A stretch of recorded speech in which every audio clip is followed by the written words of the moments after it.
All right, welcome to our our weekend video. Quiz on this video will be on Tuesday, so please take notes. It's an open note quiz, and we are on the very first Mishnah, the very first chapter of the very first Seder of the six Sidarim of the Mishnah. So we are in Masechet Brachot, blessings, and here is the very, very first words that someone ever looks at whenever they open up a Mishnah for the first time. And actually, it's so popular or so famous that we see it right here as well. These are the very first words right here. Me'ematan korin et shema ba'ar vit. So let's take a look. And my larger or greater question is, why of all the potential Mishnayot that our Mishnah can begin with, why are we beginning with this Mishnah? And keep that question in mind as we begin. So here are the very first words of that Mishnah, me'ematai, or what we would say today, matai. That's probably just a fancy way of saying matai, from when. Korin, do we read, et Shema be'ar vit, the prayer, the Shema, at night.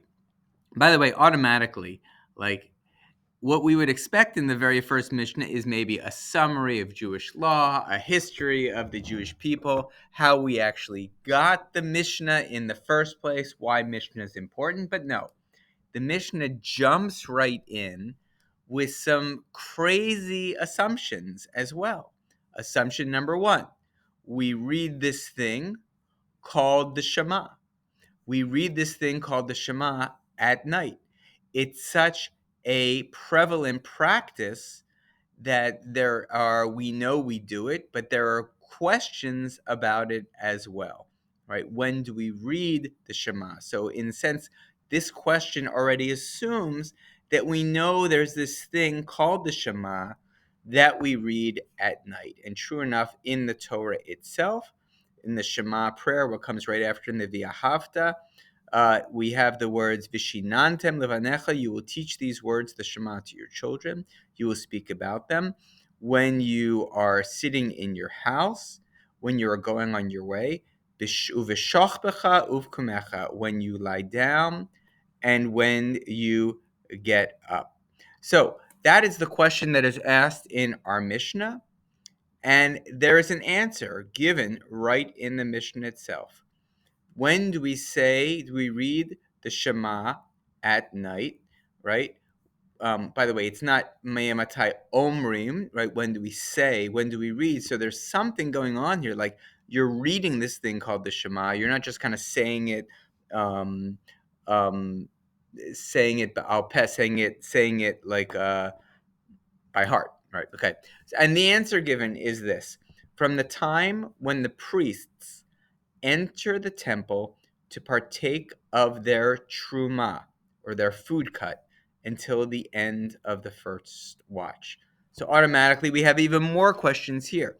So the priests entering the temple, what is this thing called truma, or a food cut? And what is this thing called the first watch? Meaning, is there a second watch? Is there a third watch? Is there a fourth? All these things that they're assuming that I know, when it's the first Mishnah. I don't know that. So that's a real characteristic, such an interesting characteristic of Mishnah. You jump into the first page, and even though you're reading Mishnah number one, there's an assumption you know a lot more than Mishnah number one. You know specifically what all these terms mean, since they're not being defined right here in the Mishnah itself. It is assumed that we know these things. So just some things for you to know. We have a priest enters the temple to partake of their truma. So it used to be the way sacrifices would work in the temple is that people would bring gifts to God. Your priests were like your butchers. They would actually go ahead and kill that animal. God would, in a sense, smell that animal, and kind of your your sacrifice would kind of do what it's supposed to do. And just like any butcher gets paid some money for kind of, you get most of that meat back, and you get to eat that meat. Except if it was a sin offering, then you wouldn't get that sacrifice would be completely burned on the altar. But for the most part, you would get some meat back. So like you're basically, your priests were like your butchers. They take your food, they would sacrifice it. They say, this is for you, God, to smell. This is because of what this person wants to get close to you. So this is how they do it. They would take a little bit for themselves as payment for their killing, and then they would give the meat back and say, you can go eat that meat around here somewhere. So basically, truma is the stuff that the priests would get as kind of their payment. So when were they allowed to eat this truma? Well, in order to eat truma, they would have to be completely pure.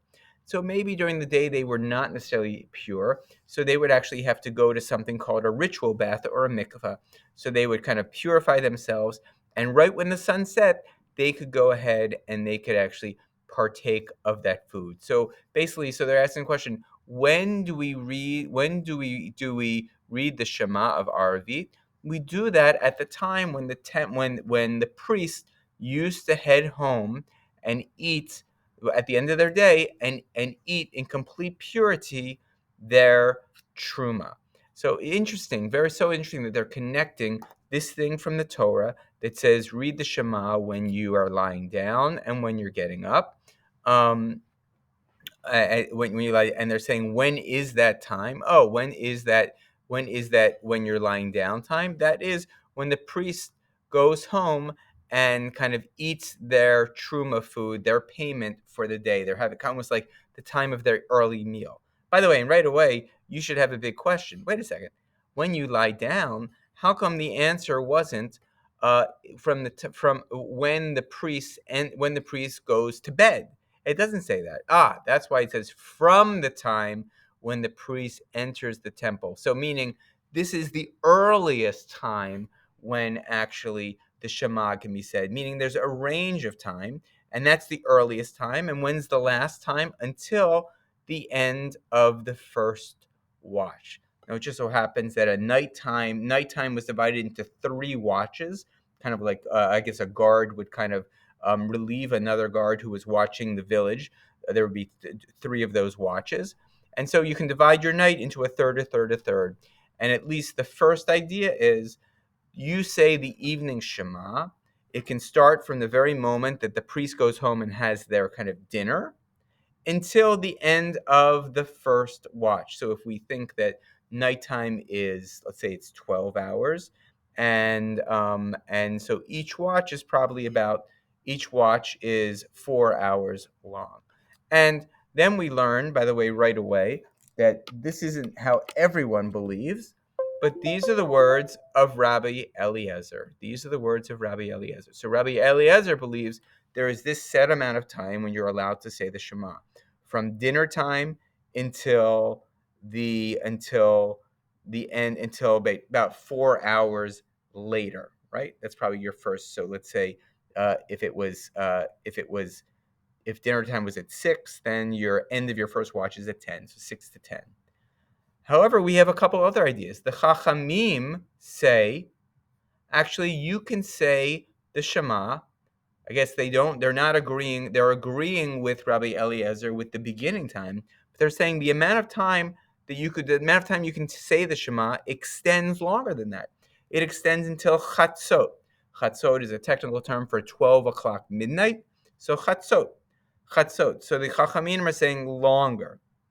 And Rabban Gamliel says the longest amount of time. He says you begin at dinner time, but you can go all the way until dawn, all the way until the sun is almost ready to come up, and the next day the sunlight begins. So basically the entire period of darkness is a time period for saying the Shema. And it's beautiful how the Mishnah goes from smallest amount to larger amount to larger amount, meaning when can you say the Shema? Now, by the way, something like this is important because when you can say, if it's a mitzvah to say the Shema, and a mitzvah to say the Shema b'shach b'chav kumecha, so we know there are 2 times for saying the Shema.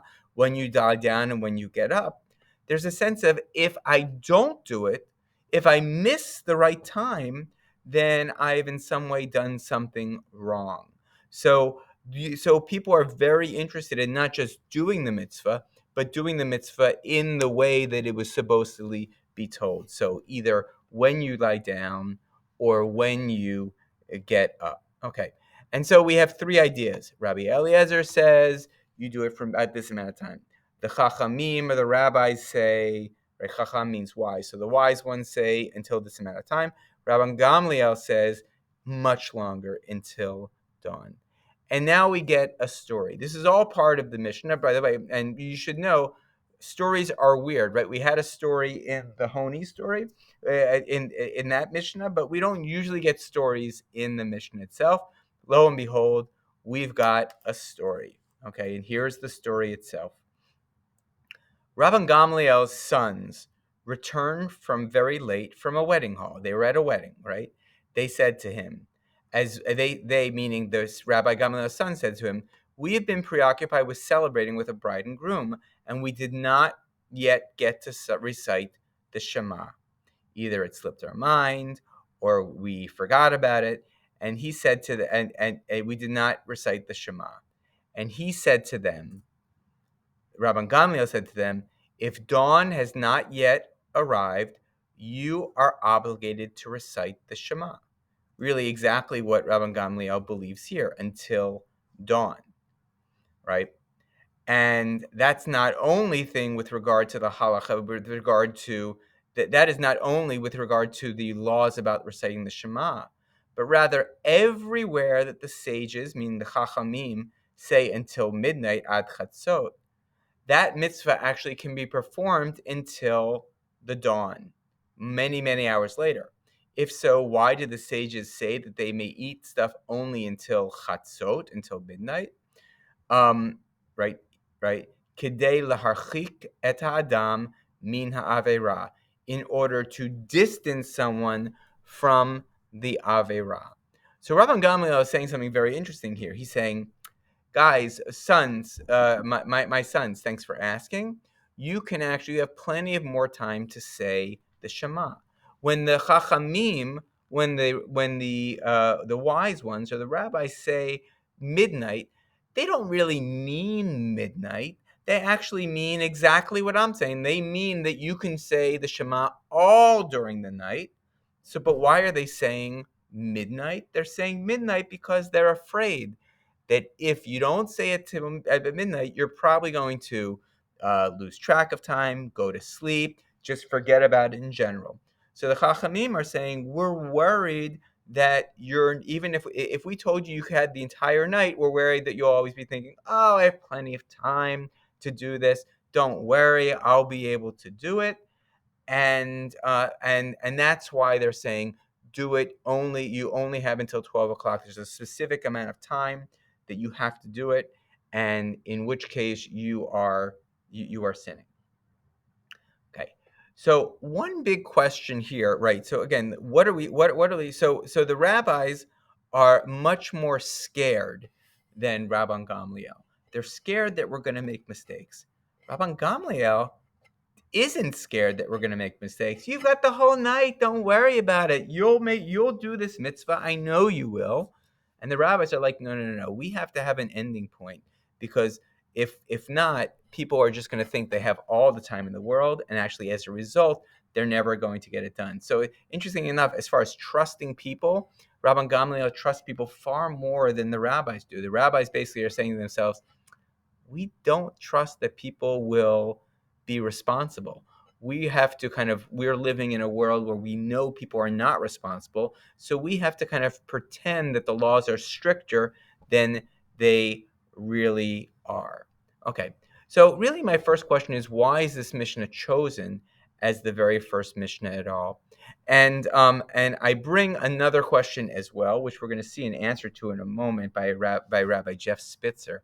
And this is and he asked the following question. He says, did Rabban Gamliel's kids actually know that Rabban Gamliel thought this way?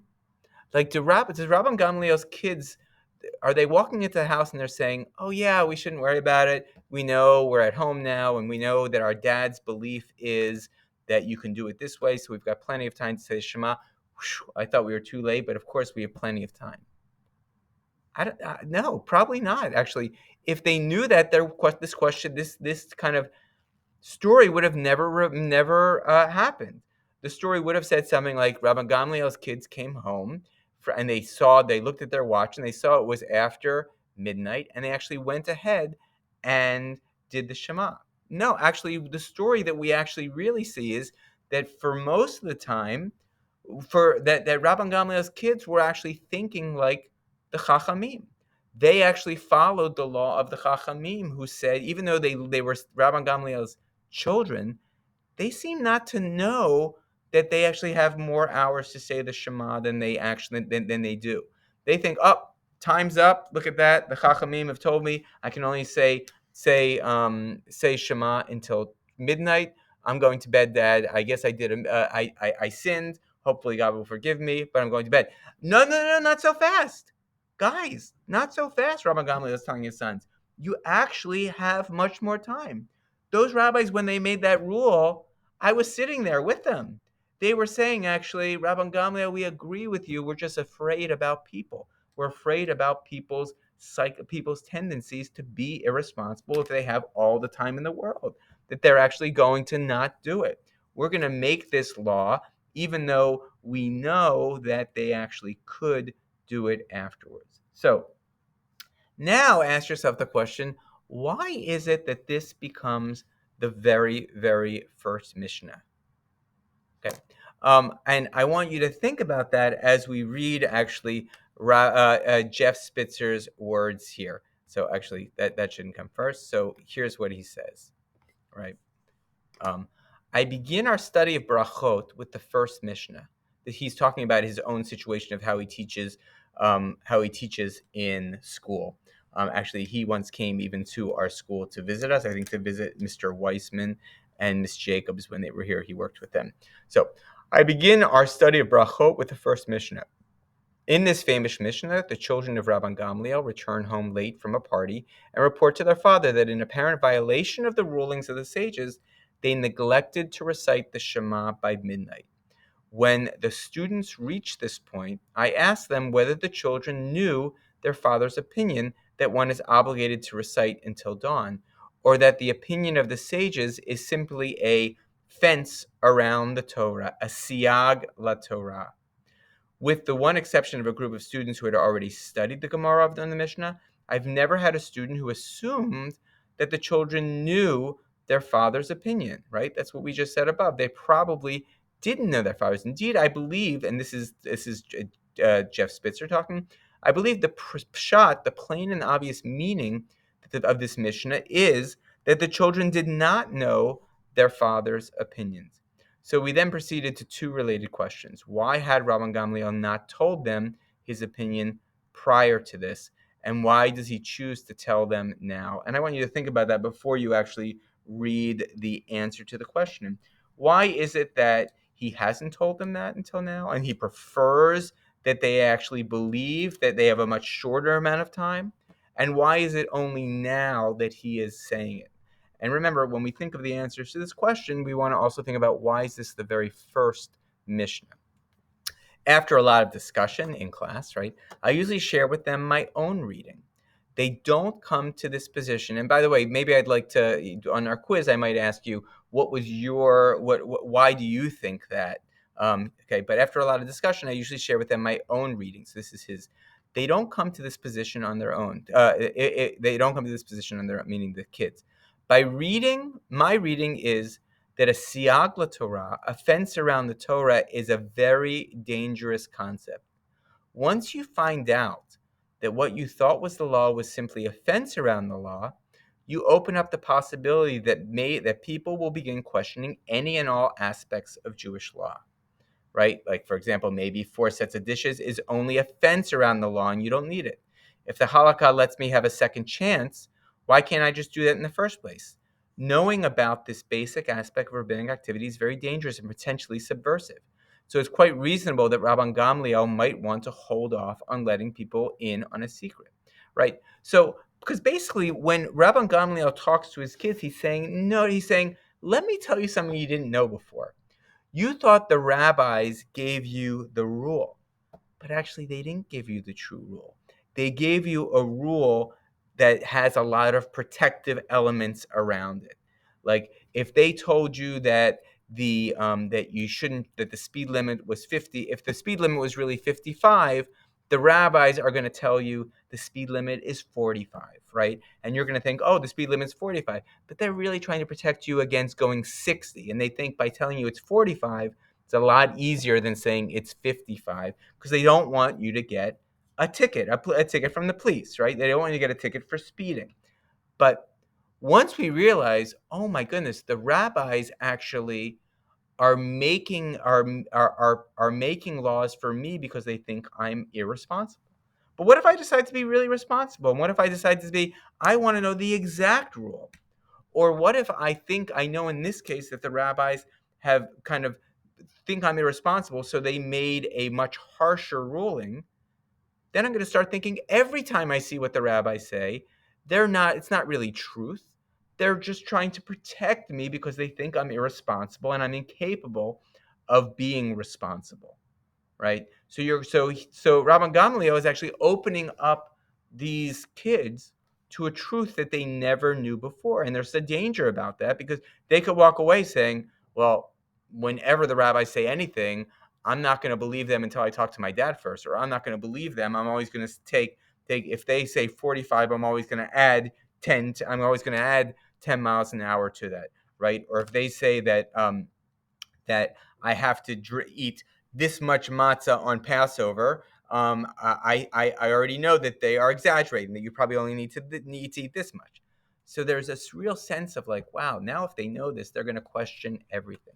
So the question, and that now let's move on. So why does he, Rabban Gamliel, let them in on this secret now? I speculate that it is because his children demonstrate that they're mature. Coming home late from a party, they could have sneaked up the back stairs and gone to bed. Or they could have greeted their father with, great party, Dad, but we're zonked. See you in the morning. But what do?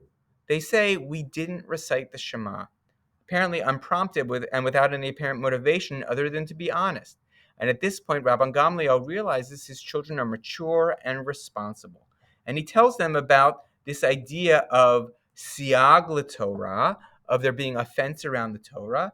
And he tells them about two other ideas, lehatchila and b'diavad.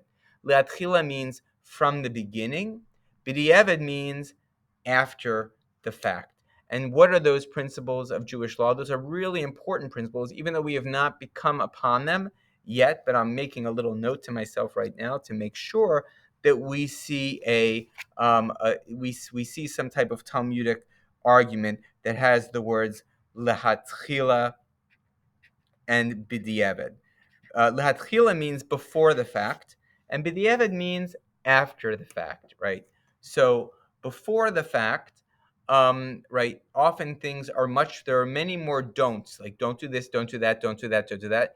But if for some reason you did that thing, b'diavad, you're okay. Like after the fact, well, okay, actually didn't do anything wrong.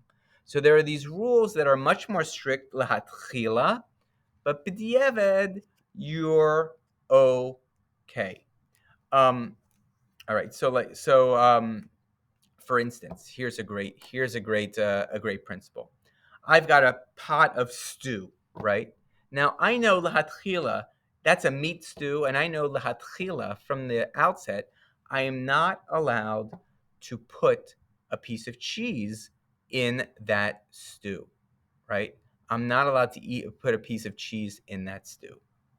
But let's assume that's called lehatchila, right? Lehatchila from the outset, I have to separate milk and meat. That's part of keeping kosher. That's why at TVT, when Flick has a meat day, only meat is served.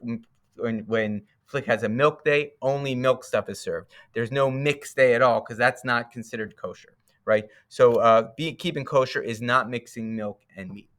But what happens if I happen to be at home and I'm making I'm making a meat stew, and Yona looks in his lunchbox and sees a piece of cheese, and he says, and he decides that he's really angry at me. So he picks up that cheese and he throws the cheese at me, trying to hit me. And at that moment, I'm reaching for a spice, so I move a little bit, and the cheese makes a beeline and lands in the meat stew. Oh my goodness. That is trouble, trouble, trouble, because I just spent so much money and so much time and so much effort making that meat stew, and now I have to throw it all out. And he would be right. Lehatchila, from the outset, I would have to throw that out. But we actually happen to have a rule that says if b'di'evad, meaning after the fact, a piece of cheese fell in to unintentionally fell into a stew, a meat stew, and that piece of cheese is so small that there's probably 60 times the amount of meat that there are that amount of cheese. It is as if that cheese never existed, as if that cheese is subsumed by the larger amount, by the 60 amount. And there's a Jewish term for that called batel bashishim, that the 60 times whatever that is nullifies it. But latchila, from the outset, I can't be like, oh, this is a lot of meat in this stew. This is a huge stew. I can put a little punch of Parmesan cheese and it's going to be just fine. No, no, no, no, no, no, no, no, not allowed. Latchila, it's not allowed. B'di'evad, it's allowed. So these are good terms to know. Okay, so at this point, Rabban Gamliel realizes his children are mature and responsible. He tells them about siag Torah, a fence around the Torah. He tells them about the ideas of latchila and b'di'evad, before the fact and after the fact, or ideal and sufficient. Some people also say the ideal world and the messy real world is b'di'evad. Latchila is the ideal, right? He translated as ideal and sufficient. This will be a great question on the quiz, probably. Okay, that is respectively the articulated standard before the fact and the minimal standard that fulfills the requirement after the fact. That's again, he's trying to define lehatchila and b'di'evad.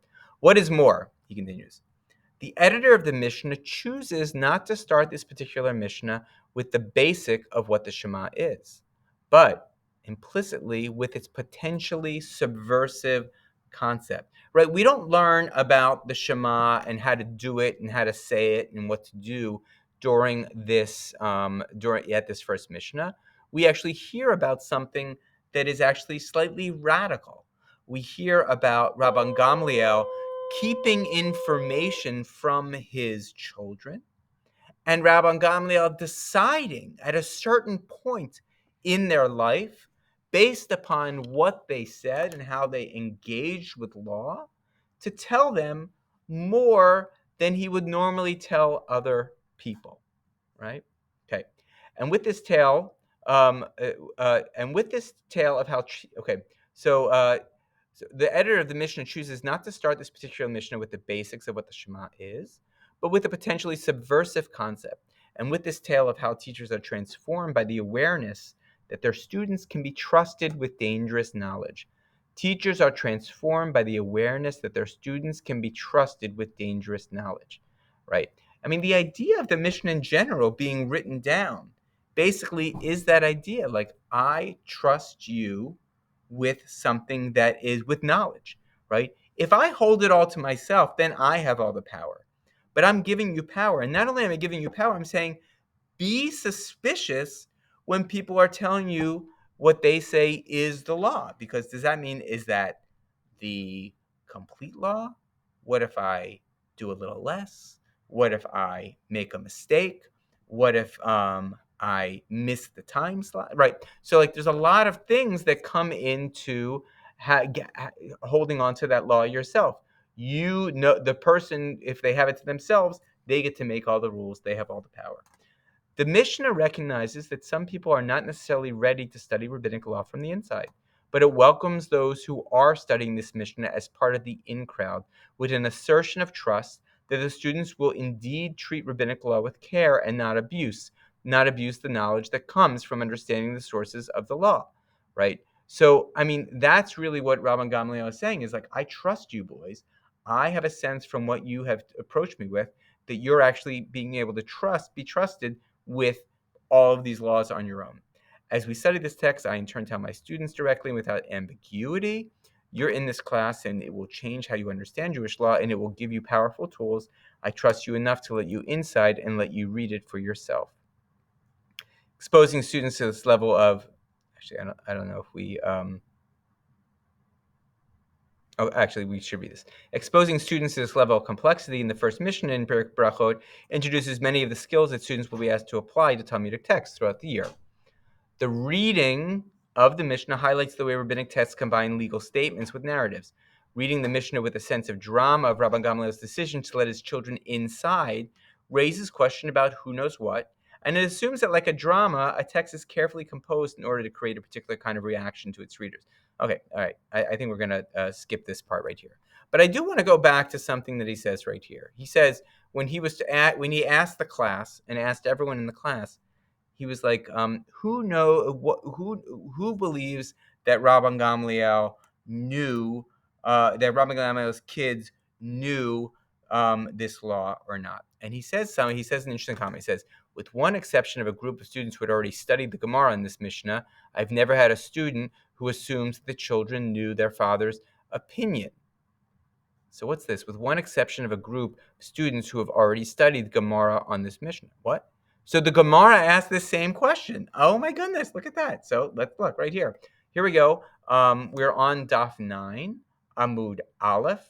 And we're going to look at actually the Gemara asking a very similar question. And here it is. So here's the Ma'aseh Sheba'u Banav V'chule. So the Talmud starts by basically quoting the Mishnah with these two dots. So it's always like, oh, I know it's quoting the Mishnah because I have these two dots here, right? And so they're talking about the story itself, the Ma'aseh about Rabban Gamliel and his sons in the wedding, okay? And this is what it says: Ve'ad hashta lo shmiya lehu ha de Rabban Gamliel. And until now, he did not tell them of this law. Ha de Rabban Gamliel. It is Rabban Gamliel's law, and these are his kids. Meaning, how could it be? The Gemara asks the same question that Jeff Spitzer asks. How can it be that these kids have been sitting in the house of their father all these years, and they've never seen their father? They've never heard from their father or seen their father do this act of, oh, it's 1, 2 in the morning, I'm going to say Shema. Wouldn't they have seen that at some point? Wouldn't they have heard from their father? Wouldn't they be being taught? And I love this, that it's being like, wait, what's going on here? I thought I had an idea about how dads and moms and parents relate to their kids. Are you telling me that there's this very important rule that a parent didn't tell their kids? Well, actually, that happens all the time. There are plenty of things I don't tell my kids because I don't want them, or I want to keep them safe, or I want to, right? So if this is what Jeff Spitzer says, like, I'm not telling my kids this because I want to keep them more responsible. I want to keep them safer. When they get older, I'll start telling you about this. And really, this story is that moment of when they get older. And in a sense, by the way, the whole Mishnah is then a kind of story of Jewish people. You're now old enough to get this in writing. By the way, it's very different than the idea of why I told you in the beginning of the year why the Mishnah was written down. The Mishnah is written down because Rabban Gamliel or Rabbi Yehuda Nasi is fearful that the Mishnah, which has been memorized and which has been kept by the great memorizers of our time, were fearful that the Romans were going to send people in all different directions, and if they don't write this down, there's going to be no one holding on to remembering the law. But here we're getting a much different idea of why the Mishnah was never written down.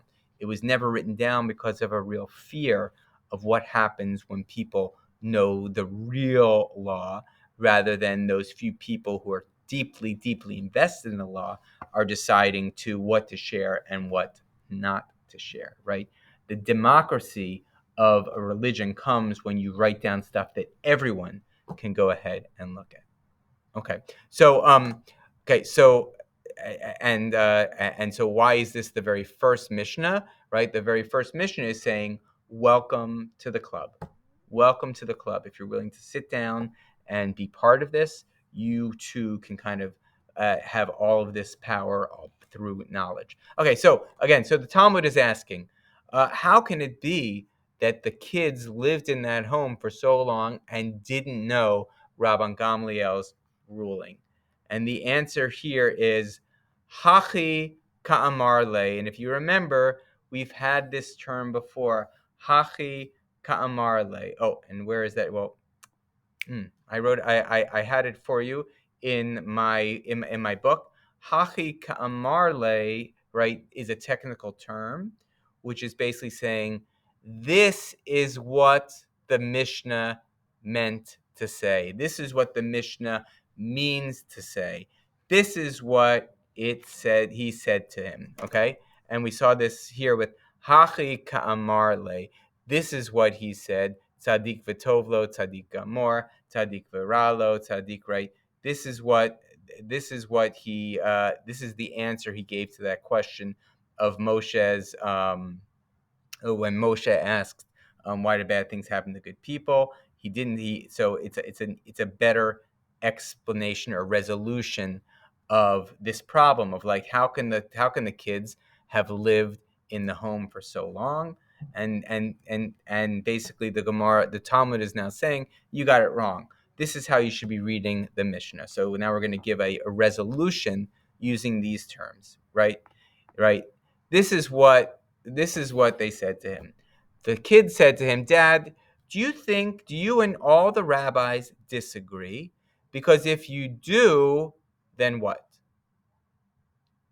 Right? What's the answer to that question? So when the kids come home and they ask about should we say the Shema, they're saying, "Dad, do you and the rabbis disagree? Because if you do, then we actually have to follow according to Jewish law, which says follow the majority. You're one person, and the rabbis are many people, so we actually have to follow the rabbis, and we can't say Shema because it's after midnight." Oh, Dilma, or perhaps the rabbis think just like you do, and when they say until midnight, the reason they were doing that was in order to keep people safe, in order to create a fence around the law. So the Hachi Kamarle is saying they know about Rabban Gamliel's law, and they know about the rabbi's law. They're coming home late and they want some clarification. They say, "Dad, we know what you believe, and we know what the rabbis believe. Do you guys disagree or do you agree?" Right? Meaning, do you disagree? Because if you disagree, we can't follow you, Dad. We have to follow the majority.